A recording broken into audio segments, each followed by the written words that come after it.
మనస్సు గలవారి దగ్గరికి ప్రవహించింది. ఆ ప్రవాహాన్ని ఎవడాపలేడు. అలా వెళ్ళిపోద్దంతే.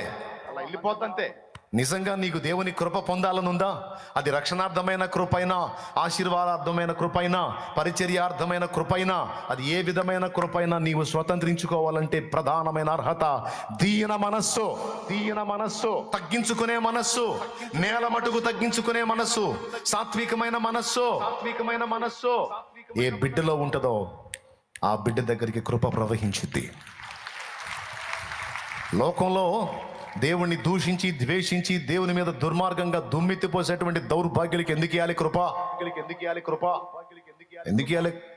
గుండె నిండా గర్వము, అహం నిండి దేవుడు రక్తం ఇచ్చి ప్రాణం ఇచ్చి ఇచ్చినటువంటి అవకాశాన్ని వాడు తృణీకరించి ఆయన రక్తాన్ని అపవిత్రమైనదిగా ఎంచి పాదాలతో తొక్కి కృపకు మూలముగా పరిశుద్ధాత్మను తిరస్కరించిన దౌర్భాగ్యుడికి కృప దొరకదో.